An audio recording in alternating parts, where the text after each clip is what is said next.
실화를 바탕으로 만들어진 믿음의 승부라는 영화가 있습니다. 혹시 본 사람이 있으신가요? 네, 몇 분 안 되시네요. 미국의 샤일로 기독교 학교의 미식축구팀 이야기인데 테일러 감독은 그 샤일로 팀을 이끌면서 6년간 이렇다 할 성과를 내지 못했습니다. 더군다나 한 번도 진 적이 없는 팀에게 또 지고 말았습니다. 그래서 학교 측과 그 미식축구 팀의 학부모들이 밤에 모여서 회의를 하는데 이 테일러 감독을 경질시켜야 된다라고 하는 그런 회의를 했습니다. 그런데 우연히 테일러 감독이 그곳을 지나가다가 그 회의 내용을 듣게 됩니다. 고통스러워하던 테일러는 집에 돌아가서 밤새 성경을 보며 또 하나님께 기도하게 됩니다. 그리고 하루는 그 학교의 교목 목사님이었던 것 같은데 테일러에게 와서 요한계시록 3장 8절 말씀을 건네주며 또 그 테일러를 위로합니다. 격려합니다. 그날 테일러는 집에 돌아가서 성경을 펴놓고 자기 미식축구 팀의 목표를 재설정하게 됩니다. 그리고 다음날 테일러는 선수들을 모아놓고 승리하면 주님께 영광을 돌려라, 실패해도 주님께 영광을 돌려라 라는 말을 합니다. 우리 팀의 목표는 경기에서 승리하는 것이 아니라 하나님께 영광 돌리는 것이다 라는 것입니다. 테일러는 선수들에게 이러한 새로운 목표를 설정해주고 강한 상대를 만나 지레 겁먹은 그 선수들에게 포기하지 말고 최선을 다하도록 훈련을 시킵니다. 그래서 학생들은 조금씩 변화되어 갔습니다. 그들 중에는 주님을 영접하고 아버지와의 관계도 회복되는 역사가 일어났습니다. 그리고 감독과 학생들은 어느덧 하나가 되어갔습니다. 그 결과 샤일로 팀은 연승 향기를 달렸고 그의 플레이오프에도 진출하게 되었으며 결국 우승까지 하게 되었다는 그런 내용입니다.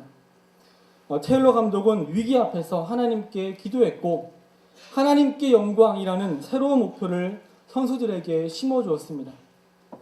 그리고 선수들은 하나가 되었고 각자가 맡은 위치에서 최선을 다해 그 팀을 든든하게 세워나갔습니다. 마찬가지로 우리 SFC 운동원들은 경향의 SFC를 더욱 든든하게 세워나가기 위해서, 더 나아가서 이 교회를 더욱더 든든하게 세워나가기 위해서 어떻게 해야 하는지 본문 말씀 통해서 함께 살펴보도록 하겠습니다. 첫째로 모두의 마음이 하나가 되어야 합니다. 본문 17절 18절 말씀을 같이 합독하겠습니다. 후에 저희에게 이르기를 우리의 당한 군경은 너희도 목도하는 바라. 예루살렘이 황무하고 성문이 소화되었으니 자 예루살렘 성을 중건하여 다시 수치를 받지 말자 하고 또 저희에게 하나님의 선한 손이 나를 도우신 일과 왕이 내게 이런 말씀을 고하였더니 저희의 말이 일어나 건축하자 하고 모두 힘을 내어 이 선한 일을 하려 하매. 아멘. 느헤미야는 먼저 자신들이 처한 상황을 정확하게 진단했습니다. 우리의 당한 공경은 너희도 목도하는 바라. 예루살렘이 황무하고 성문이 소화되었으니 라고 했습니다. 일반적으로 고대 성읍에서 성벽은 외적의 침입으로부터 성읍 백성들을 안전하게 보호하며 또 성읍 백성들 간의 결속력을 공고히 한다는 점에서 매우 중요하게 취급되었습니다. 그리고 성벽이 없는 성읍은 외적에 의해서 언제든지 수탈될 가능성이 있었습니다. 그런데 지금 예루살렘 성읍이 그런 형편이었습니다. 외적이 침입해와도 그들을 보호해줄 수 있는 성벽이 다 무너져 있었습니다. 성벽이 다 무너진 예루살렘은 아주 초라한 모습이었습니다. 그 모습은 수치스러웠습니다. 이방 민족들이 성벽이 무너진 예루살렘을 보면서 비웃으며 멸시했을 것입니다. 그래서 느헤미야는 백성들에게 자 예루살렘 성을 중건하여 다시 수치를 받지 말자라고 백성들의 민족적인 자긍심을 자극하였습니다. 이스라엘 민족은 예루살렘을 영원한 마음의 고향으로 생각하고 있었으며 다윗 시대 이후 도읍지로 지정된 곳으로 성전이 있기 때문에 더욱 중요하게 여기는 곳이 바로 예루살렘입니다. 그러한 예루살렘의 성벽이 회파되었으니 어찌 수치스럽지 않을 수가 있겠습니까? 이렇게 느헤미야는 자신들이 처한 상황, 비참한 상황을 진단하고 민족적 자긍심을 자극함으로 백성들의 마음을 움직이려고 했던 것입니다. 하지만 백성들도 이미 성벽을 재건하려고 했었지만 대적들의 반대에 부딪혀 13년째 중단 상태에 있었고, 당시 지도자들과 백성들은 수차례 실패를 경험하므로 시리에 빠져 있었습니다. 그런 사람들의 마음을 바꾸기란 쉬운 일이 아니었습니다. 그래서 느헤미야는 백성들에게 하나님의 선한 손이 도우신 일을 그들에게 말해주었습니다. 느헤미야는 메대 바사 제국의 아닥사스다 왕의 술맡은 관원이었습니다. 아닥사스다 왕은 바벨론을 멸망시킨 왕이었고, 느헤미야는 바벨론의 포로로 끌려갔다가 아직 귀환하지 못하고 남아있다가 그 아닥사스다 왕의 술맡은 관원이 되었던 것입니다. 그러다 어느 날 유다에서 온 동생 하나니로부터 예루살렘의 형편을 듣게 되는데, 예루살렘에 있는 사람들은 큰 혼란을 만나고 능욕을 받으며 예루살렘 성은 회파되고 성문들은 불에 탔다는 그런 소식이었습니다. 느헤미야는 예루살렘에 관한 이런 슬픈 소식을 듣고 울고 수일 동안 슬퍼하며 하나님 앞에 금식하며 기도했습니다. 느헤미야가 예루살렘에 관한 소식을 듣게 된 것은 1장 1절에 나온 기슬르월인데, 오늘날로 말하면 1월입니다. 그때부터 느헤미야는 기도하기 시작했습니다. 느헤미야의 기도는 이스라엘 민족의 범죄를 자복하며 하나님의 약속에 근거한 기도와 아닥사스다 왕 앞에서 은혜를 입게 해달라는 기도였습니다. 그리고 그 기도가 응답받는 장면이 2장에 나오는데, 그때가 2장 1절에 이산월이라고 했습니다. 오늘날로 4월입니다. 느헤미야는 최소 3개월 이상을 기도했고 드디어 응답을 받은 것입니다. 그 응답은 이렇습니다. 느헤미야가 왕 앞에 술을 드렸는데 얼굴에 수색이 가득했습니다. 그 당시 바사 제국에서 신하들이 왕 앞에서 슬픈 기색을 보이는 것은 큰 죄가 되었습니다. 왕 앞에서 모든 신하들은 항상 밝은 모습을 유지함으로써 왕의 권위를 높이고 그를 기쁘시게 할 그런 책임이 있었습니다. 느헤미야는 표정 관리를 한다고 했겠지만 아닥사스다 왕은 느헤미야의 표정을 알아보고 어찌하여 얼굴에 수색이 있는지 묻습니다. 왕의 물음에 느헤미야는 크게 두려웠지만 자신의 민족 예루살렘의 형편 때문이라고 솔직하게 대답을 합니다. 이제 느헤미야는 왕 앞에서 슬픈 기색을 보인 죄에 대한 형벌을 받아야 했습니다. 하지만 그때 하나님께서 역사하셨습니다. 하나님께서 느헤미야로 하여금 왕 앞에서 은혜를 입게 하셨고, 왕은 느헤미야에게 예루살렘으로 가서 성벽을 재건할 것을 허락했습니다. 거기다가 성벽을 중수하는 데 필요한 제목과 또 느헤미야의 호위 부대까지 허락했던 것입니다. 이처럼 아닥사스다 왕이 예루살렘 성벽을 재건하도록 허락한 것은 정말로 하나님의 선한 손의 도우심이 아니고는 일어날 수가 없는 일이었습니다. 왜냐하면 13년 전에 예루살렘 성벽 재건을 금지시킨 사람이 바로 이 아닥사스다 왕이었기 때문입니다. 그는 직접 조서를 내려 예루살렘 성벽 재건을 금지시켰는데, 그것을 다시 번복한다는 것은 하나님이 도와주시지 않고서는 도저히 일어날 수가 없는 일이었던 것입니다. 느헤미야는 이러한 하나님의 선한 손이 도우신 일을 백성들에게 전했습니다. 13년 전에 성벽 재건을 금지했던 그 왕이 느헤미야에게 성벽 재건을 허락했다는 것도 말했습니다. 그래서 백성들이 다시 용기를 얻게 되었고, 일어나 건축하자라고 하며 모두 힘을 내어 성전 재건을 하려고 했습니다. 성벽을 재건하려는 느헤미야와 그 일을 하려다가 중단되어 낙심빠져 있던 백성들의 마음이 이제 성벽을 재건하는 쪽으로 하나가 되었던 것입니다. 우리는 백성들을 고면하는 느헤미야의 모습을 통해서 바른 지도자의 모습을 볼 수가 있습니다. 예루살렘 성벽을 재건하는 일은 분명 이스라엘 백성들에게 필요한 일이었습니다. 하나님을 섬기는 신정국가로서의 면모를 갖추는 중요한 일이었습니다. 그렇다고 해서 느헤미야는 무작정 백성들에게 성벽을 재건하자고 하지 않았습니다. 왜 이렇게 주저앉아만 있느냐고 화를 내지도 않았습니다. 그는 기도하는 사람이었습니다. 그리고 기도 응답으로 하나님의 선한 손이 도우신 일을 말하며 백성들의 마음을 움직였던 것입니다. 우리 SFC 교육자들과 선생님들 그리고 임원들도 이런 기도의 응답을 체험해야 합니다. 하나님의 선한 손의 도우심을 체험해야 합니다. 그런 것이 있어야 우리 학생들의 마음을 움직일 수가 있는 것입니다. 지금 이 부흥회를 준비하면서 우리 임원들과 운동원들이 기도를 많이 한 것으로 알고 있습니다. 지난 주일 밤, 어제가 아니라 지난 14일 밤에 위원장에게서 오늘 본격적으로 부흥회 일정이 시작되었습니다라는 내용으로 카톡이 왔는데 조장과 부조장, 조원들이 연합 모임을 가졌고 또 새벽에는 릴레이 기도로 저녁에는 전체 기도회를 준비하며 또 연합 예배를 드릴 거라는 내용이었습니다. 그리고 화요일에 또 저녁에 준비 기도회가 있다고 카톡이 왔고 수요일에도 카톡이 왔습니다. 그걸 받아보면서 나보고 참석을 하는 건가 말라는 건가 또 괜히 갔다가 너무 오버하는 거 아닌가 하는 참 고민에 빠지게 하는 그런 카톡이었습니다. 중요한 건 우리 SFC 운동원들이 열심히 기도하며 준비했다는 것입니다. 그런데 그렇게 열심히 기도했는데 그 기도의 응답을 받고 계십니까? 이 부흥회가 끝나기 전에 하나님의 선한 손의 도우심을 체험하시기를 바랍니다. 특히 우리 교육자분들과 교사분들 그리고 임원들이 그 하나님의 선한 손의 도우심을 체험하시기를 바랍니다. 그것을 가지고 학생들을 지도할 때에 저들의 마음을 움직일 수 있고 우리 SFC는 교육자들과 선생님들과 운동원들이 더욱더 한 마음으로 뭉칠 수가 있을 것입니다. 그리하여 함께 SFC를 더욱더 든든히 세워가며 더 나아가 교회를 든든히 세워가는 우리 모든 SFC 운동원들이 되시기를 바랍니다. 둘째로 대적의 방해에도 담대할 줄 알아야 합니다. 우리 본문 2장 19절 20절 말씀을 함께 합독하겠습니다.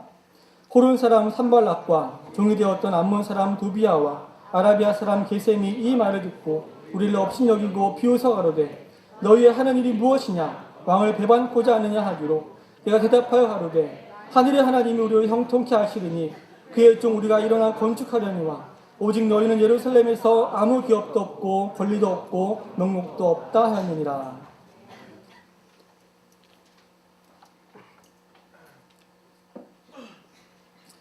BC 407년경에 기록된 엘레판핀 파피루스에 의하면 이 산발랏은 바사궁의 시종이었다가 사마리아의 통치자가 된 자이고 도비아는 이스라엘과 원수였던 암몬족의 족장으로서 산발랏의 참모노로 살던 사람이었습니다. 이 아라비아 사람 게셈은 이제 본문에 처음 언급되는데 이 아라비아 사람은 아수르 시대부터 페르시아가 중근동 전체를 지배하던 당시까지 이 과거 에돔에 있었던 요단 동부 지역에서 세력을 확장했던 강력한 집단이었습니다. 그리고 게셈은 BC 5세기경에 세워진 비문에서 게달의 왕으로 기록되고 있습니다. 당시 게달이라는 지역은 이집트 동쪽 경계 지역에 있었는데 아마 그들은 페르시아 영토에 대한 파수자 역할을 하며 그곳에 거주했을 것입니다. 이처럼 게셈은 사마리아 총독이었던 산발락과 마찬가지로 한 지역의 통치자였습니다. 그가 근동 지역에서 상당한 영향력을 지었다는 것은 사마리아 총독 산발락과 더불어 유다 총독 느헤미야에게 회담을 제의했다는 점에서도 잘 드러납니다. 이처럼 2장 10절에 소개된 산발락과 도비아 외에 이 아라비아 사람 게셈 같은 막강한 재직이 더해짐으로써 성벽 재건을 추진하고 이룩해야 할 느헤미야와 포로 귀환민들은 더욱더 강한 압박을 받았을 것이 분명합니다. 이러한 대적들은 이스라엘 사람들이 예루살렘 사람들이 성벽을 재건한다는 말을 듣고 그들을 업신여기고 비웃었습니다. 본문 19절에 이 말을 듣고 우리를 업신여기고 비웃어 이 구절을 직역하면 그들이 듣자마자 업신여기고 비웃었다입니다. 이처럼 대적들은 느헤미야와 유다 귀환민들이 성벽을 재건하겠다고 결의한 일에 대해 즉각적으로 반응했습니다. 왜냐하면 아마도 그들은 느헤미야의 예루살렘 귀환 이후 그의 행동에 촉각을 곤두세우고 경계했기 때문일 것입니다. 또한 대적들이 예루살렘 성벽 재건 결의가 있자마자 즉각적으로 반응을 나타낸 것은 이 예루살렘 성벽을 재건하여 이스라엘이 온전히 회복될 경우 이 지역에 대한 자신들의 영향력에 결정적인 타격을 주기 때문입니다. 따라서 유다의 강력한 지도자의 등장과 그로 인한 이스라엘 공동체의 회복은 그들에게 큰 위협이 아닐 수가 없었던 것입니다. 이로 인해 그들은 느헤미야를 중심으로 수립된 유다 귀환민들의 회합을 결코 간과할 수가 없었던 것입니다. 결국 이 집회를 통해 느헤미야의 귀한 목적과 앞으로 이루어질 일들이 분명해지자 이들은 자신들의 입지를 지키고자 이에 대해 적극적인 자세로 대처하며 먼저 느헤미야와 이스라엘 백성을 업신여기고 비웃었던 것입니다. 예전에도 이스라엘 사람들은 성벽을 재건하려고 하다가 실패한 일이 있었는데 지난번과 같이 이번에도 모든 노력이 허사가 될 것이 뻔하다는 그런 태도였습니다. 이어서 대적들은 너희의 하는 일이 무엇이냐? 왕을 배반코자 하느냐라고 했습니다. 이 왕을 배반한다는 것은 반역입니다. 예전에 아닥사스다 왕이 성벽 건축하는 일을 금지시켰는데 너희가 다시 성벽을 건축하는 것은 왕을 반역하는 일이다 라는 것입니다. 대적들은 그 반역이라는 말을 사용해서 이 이스라엘 백성들을 협박하고 있는 것입니다. 그런데 이 말은 협박의 의미만을 전달하는 것이 아니라 무시와 조소의 의미 또한 함축하고 있습니다. 다시 말해 그들은 느헤미야와 유다 귀환민들의 계획에 대해 기껏 작은 성을 하나 세워놓고 감히 대제국인 페르시아 왕을 대적하려 하다니 가소롭고 어처구니 없는 일이다 라고 하면서 조소하는 것입니다. 이 본절에 나오는 이러한 조롱과 협박은 모두 과거 유다 귀환민들의 실패를 염두에 두고 그것을 회상시켜서 그들의 좌절감을 부추기려는 것이었습니다.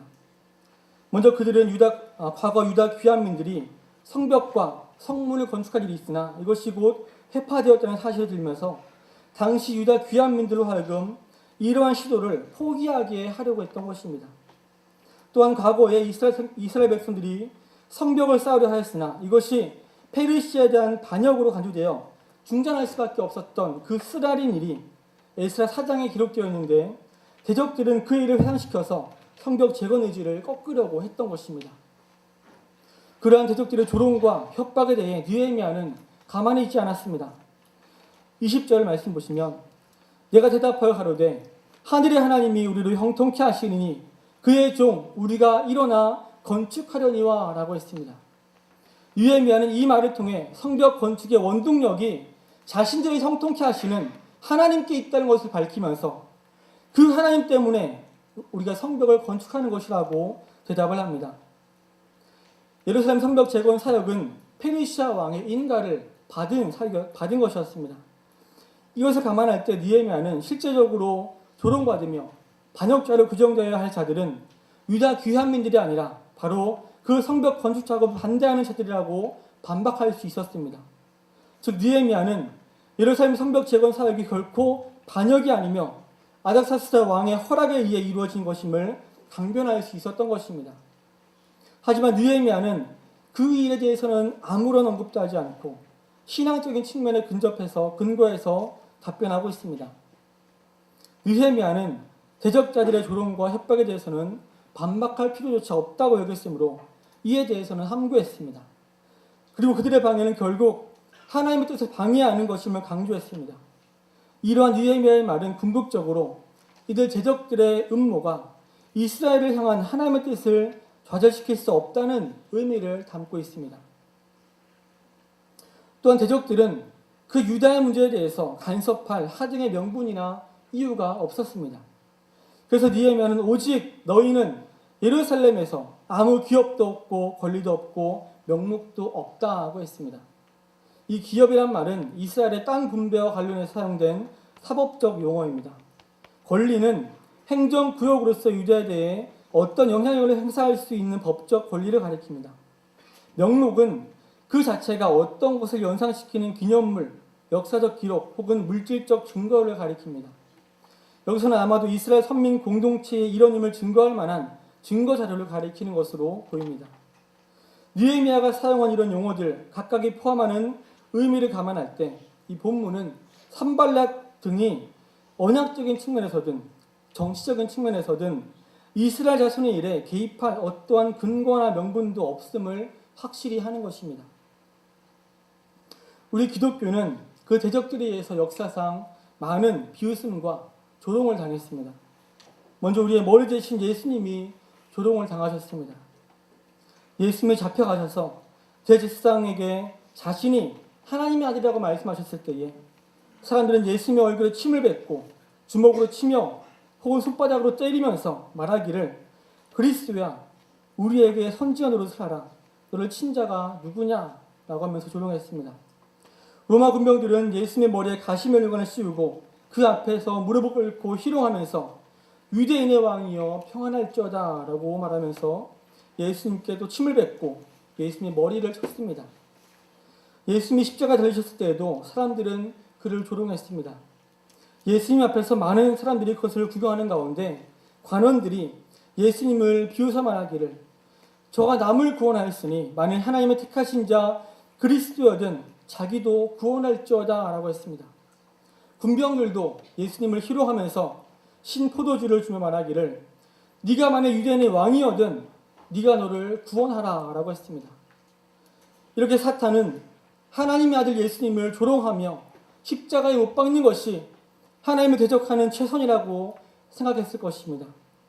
하지만 예수님이 부활하심으로 결국 하나님이 승리하셨고 놀라운 구원의 역사를 지금도 펼쳐나가고 계십니다. 그런데 사탄은 지금도 계속해서 하나님의 백성들을 대적하고 있습니다.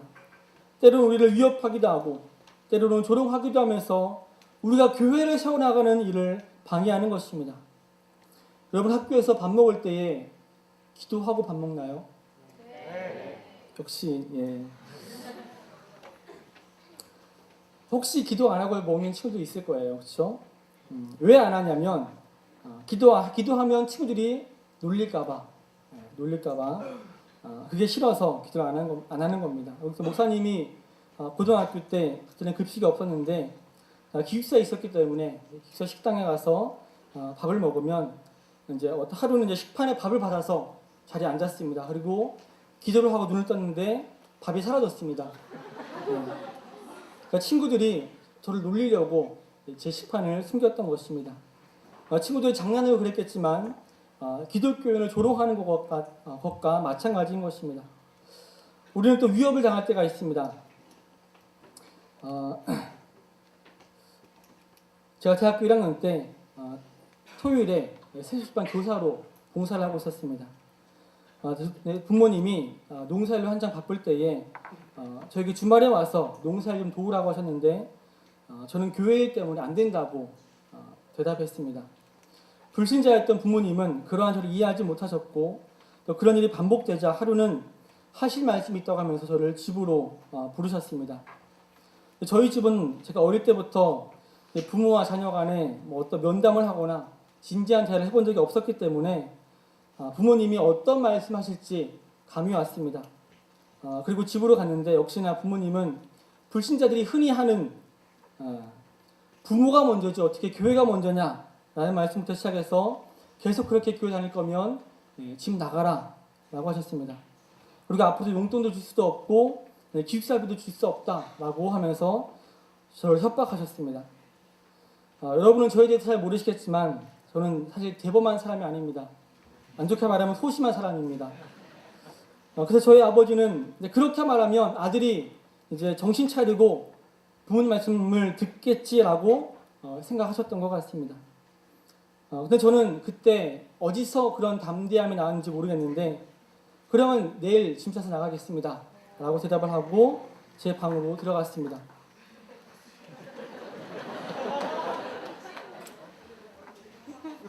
그리고 그 밤에 저는 처음으로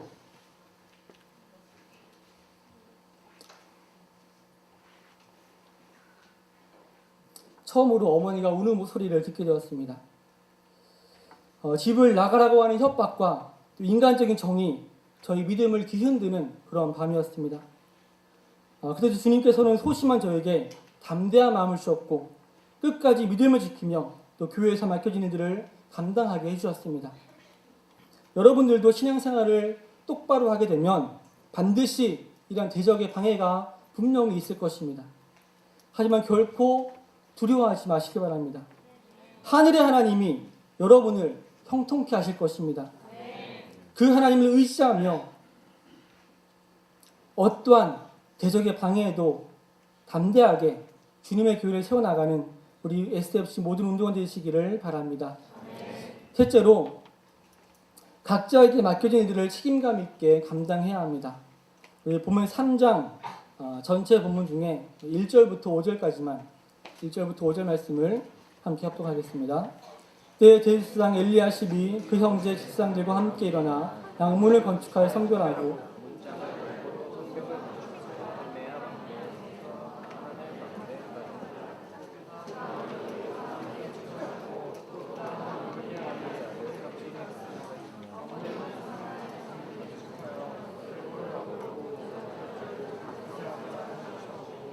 그 다음은 학부스의 손자 우리의 아들 무레못이 중사하였고 그 다음 무세사벨의 손자 베레가의 아들 무슬람이 중사하였고 그 다음은 바하나의 아들 사독이 중사하였고 그 다음은 드고와 사라벨이 중사하였으나 그 귀족들은 그 주의 역사에 담붙지 아니하였으며.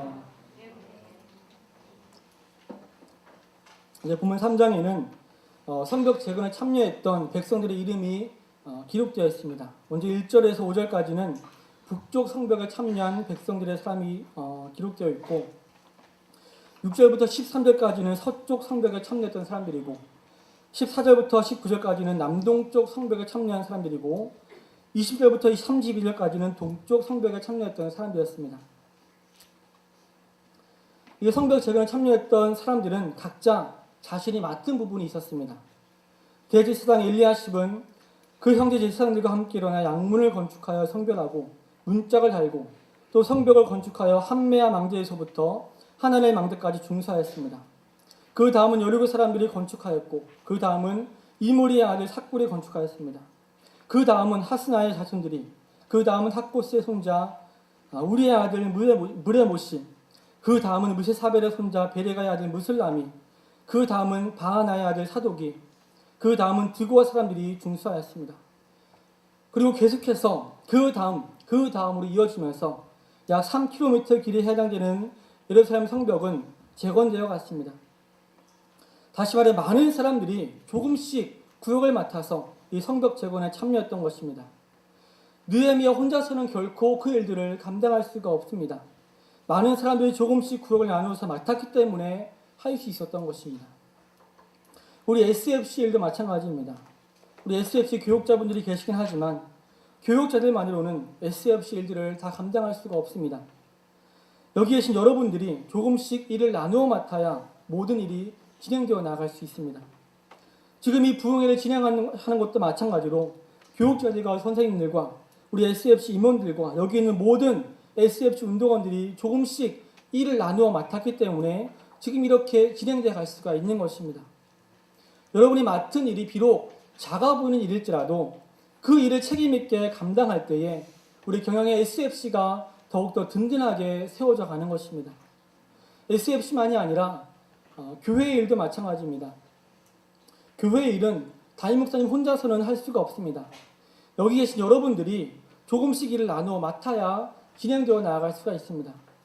담임 목사님은 말씀과 기도하는 일에 전무하고 그 다음은 장로님들이 믿음이 연약한 성도들을 돌아보고 위로하며 권면하고 그 다음은 권사님들이 새벽마다 저녁마다 기도하고 그 다음은 집사님들이 온갖 굳은 일들을 감당하며 그 다음은 주차관리 봉사자들이 주일마다 주차관리를 하고 그 다음은 관리 집사님들이 교회 구석구석을 돌아보고 그 다음은 교사를 하고 그 다음은 찬양대를 하고 그 다음은 강단 꽃꽂이를 하고 그 다음은 차량운행 봉사를 하고 그 다음은 피아노 반주를 하고 등등 정말 많은 분들이 많은 일들을 또는 보이지 않는 곳에서 각자에게 맡겨진 일들을 감당하고 계십니다. 그래서 우리 교회가 이렇게 많은 사역들을 감당하며 성장할 수가 있는 것입니다. 하지만 여전히 일꾼은 부족합니다.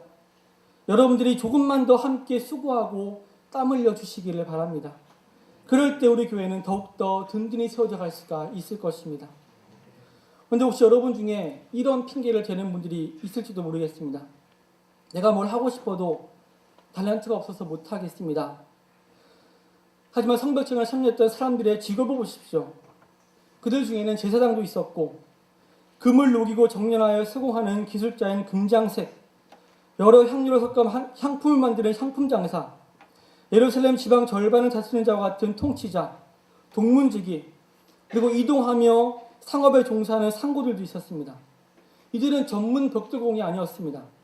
하지만 그들은 성벽을 재건하는 일에 함께 참여했습니다. 함께 수고하고 함께 땀 흘렸습니다. 그리고 자기가 맡은 부분은 책임감을 가지고 성벽을 쌓아나갔습니다. 여러분 재능이 없으십니까? 그럼 하나님의 능력으로 하시면 됩니다. 제가 지금 목사가 되어서 여러분 앞에서 이렇게 설교를 하고 있지만 저는 정말 말을 잘 못하는 사람입니다. 그래서 설교도 오래 하는 걸 별로 좋아하지 않습니다. 또 여럿이 함께 모여서 얘기할 때 저는 항상 거의 듣기만 합니다. 그래도 목사하면 말을 잘해야 한다는 생각을 가지고 있었고 그래서 저는 목사는 되지 않으려고 했었습니다. 또 목사하면 사랑이 많아야 하지 않겠습니까? 근데 저는 사랑이 그리 많은 것 같지도 않고 사람들에게 쉽게 다가가지도 못하고 소심하고 내성적입니다. 잘한다는 얘기를 들어본 거는 운전 잘한다는 거밖에 들어본 게 없습니다. 그러니까 뭐 하나 특별한 재능을 가진 게 없는 사람입니다. 근데 지금 이렇게 목사가 되어 있습니다. 말을 잘 못하는 제가 여러분 앞에서 이렇게 설교를 하고 있습니다. 저의 능력으로 할 수 있는 일이겠습니까? 절대 할 수 없습니다. 혹시 우리 SFC 운동원들 중에 별님으로 서원해놓고 나 같은 사람이 사역자가 될 수 있을까? 나 같은 사람이 사모가 될 수 있을까? 하는 생각을 하며 계속 별님으로 남아있을지 아니면 이쯤에서 포기하고 별똥별이 될지 고민하는 그런 친구들이 있습니까? 그런 문제로 고민하는 친구들이 있다면 절대 포기하지 말고 계속 별님으로 남아있으시길 바랍니다. 그리고 아직 별님은 아니더라도 혹시 하나님이 여러분들을 사역의 길로 부르시는데 저처럼 말도 못하고 잘하는 게 없어서 주저하는 그런 운동원들이 계십니까? 이제 망설이지 말고 빨리 별님으로 서원하고 준비하시길 바랍니다. 하나님의 일은 우리의 능력으로, 우리의 지혜로, 우리의 재능으로 하는 것이 결코 아닙니다. 우리는 그저 하나님의 손에 붙들린 도구가 되면 되는 것입니다. 우리가 하나님의 도구로 들여져서 최선을 다하기만 한다면 하나님의 일은 하나님께서 하시는 것입니다. 그런데 이스라엘 백성들이 그렇게 하나님의 도구로 들여져서 성벽 재건하는 일에 참여했을 때 그 일에 참여하지 않은 사람들이 있었습니다.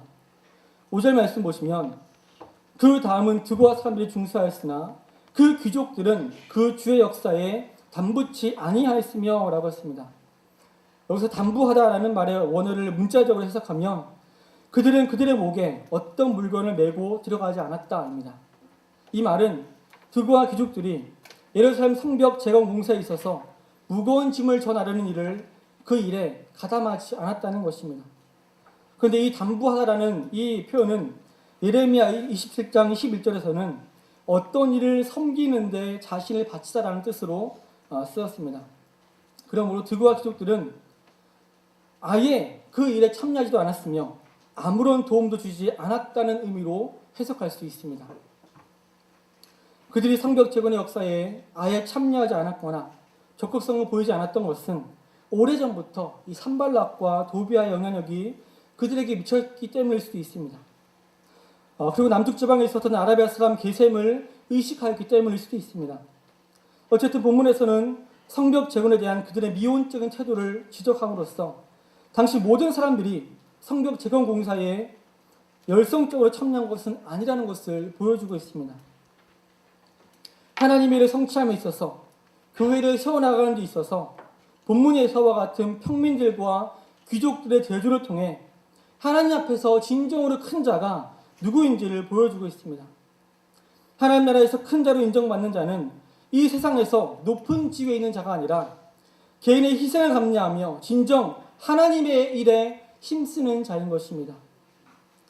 이렇게 느헤미야의 저자는 3장 전체에서 이 성벽 재건 공사에 대한 기록을 하면서 이 공사 과정보다 공사에 참여한 공무자들의 명단을 먼저 기록하는 특색을 보이고 있습니다. 이것은 신정 국가 건설을 위하여 헌신한 자들을 부각시키고자 하는 저자의 의도입니다. 이것을 통해 하나님 나라를 위한 성도 개개인의 헌신이 얼마나 중요한가를 우리에게 교훈하고 있는 것입니다.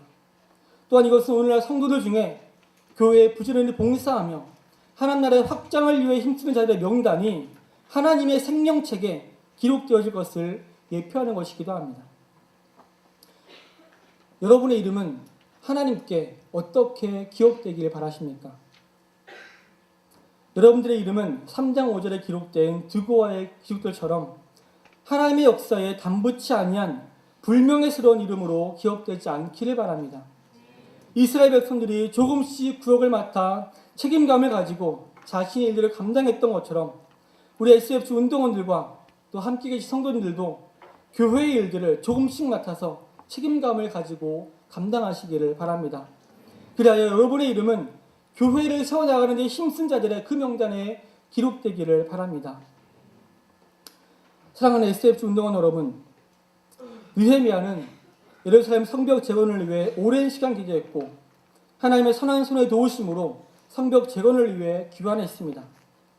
느헤미야는 백성들을 권면하며 예루살렘 성벽을 건축하자고 했습니다. 그때 백성들은 하나같이 일어나 함께 건축하자고 했습니다.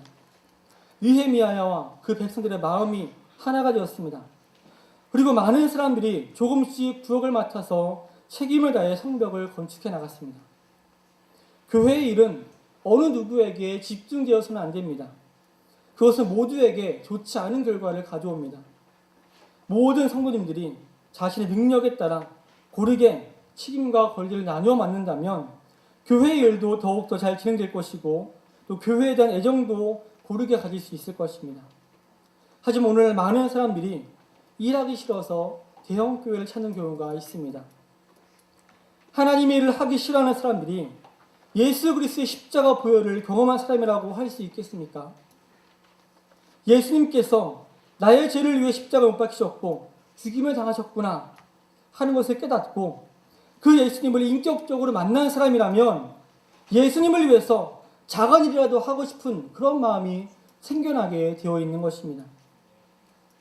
우리를 위해 주어주신 예수님의 은혜에 감사하는 마음으로 하나님의 일에, 교회의 일에 참여하시기를 바랍니다. 주의 역사에 담붙지 아니했던 드고아의 기도들처럼 옆에 서서 반감만 하지 말고 함께 땀 흘리고 함께 수고하는 우리 SFC 운동원들이 되시기를 바랍니다. 지금 우리 위원장과 임원들이 앞에서 열심히 기도하면서 일하고 있는데 평소에도 하는 일이 많을 것입니다. 그런데 전사님들이나 선생님들이 불러서 이것도 하라고 시키고 저것도 하라고 시킵니다.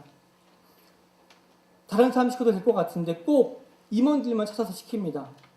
왜냐하면 임원이니까요. 그래서 어떤 때는 왜 내가 이걸 해야 하지? 하는 생각이 들 때가 있을 것입니다. 저도 여러분 때 그런 생각을 했습니다. 조금 전에 말씀드렸듯이 저는 목사는 하지 않으려고 했었습니다. 근데 대학생 대회 때 하나님이 사역에 대한 마음을 주셨습니다. 하지만 저는 2년 동안 싫다고 버티다가 결국 군대 가서 하나님의 뜻에 무릎을 꿇고 말았습니다. 그리고 바로 편지를 써서 교회에 그 사실을 알렸습니다. 그랬더니 제대를 하자마자 교회에서 저에게 이런저런 일들을 막 이렇게 맡겨주셨습니다. 어차피 사회의 길을 가겠다고 했으니까 싫다고도 못하고 맡겨진 일들을 감당하긴 했는데 사실 그때 너무 힘들었습니다. 어떤 일이 맡겨질 때마다 너무 부담이 되었고 왜 또 내가 이걸 해야 되지 하는 그런 생각도 했던 것입니다. SF 운동원 여러분, 전도사님이나 선생님들이 뭐 좀 같이 하자고 하거나 어떤 일을 시키면 싫은데요. 그런 사람도 있잖아요. 그런 태도를 보이지 않기를 바랍니다. 우리 청장의 성도님들도 교육자들도 마찬가지입니다. 우리는 왜 내가 해야 하지? 왜 내가 해야 되나요? 하는 모습을 보일 때가 있습니다. 그럼 예수님은 왜 여러분을 위해서 십자가에 못 박혀 죽으셔야 했습니까? 예수님께서는 우리를 위해서 목숨까지 버리셨는데 어찌 우리가 주의 역사에 담붙지 아니하는 자들이 될 수 있겠습니까? 느헤미야와 같이 SF 전사님들이나 선생님들은 먼저 기도하는 분들이 되어야 합니다. 그리고 그 기도의 응답으로 하나님의 선한 손의 도우심을 체험해야 합니다. 그래야 학생들의 마음을 움직일 수 있고 SFC가 더욱더 한 마음으로 똘똘 뭉칠 수가 있습니다. 그럴 때에 그 어떤 대적이 위협하며 조롱한다 할지라도 담대하게 하나님의 일들을 계속해 나갈 수가 있는 것입니다. 하지만 교회의 일은 혼자 할 수 없습니다. 예루살렘 성벽체험에 참여했던 사람들처럼 조금씩 여러분들이 일을 나누어 맡으시기를 바랍니다. 그리하여 경향의 성벽을 쌓아가며 교회를 더욱더 든든하게 세워나가는 우리 SLC 모든 운동원들과 함께 모인 성도들 되시기를 주님의 이름으로 축원합니다.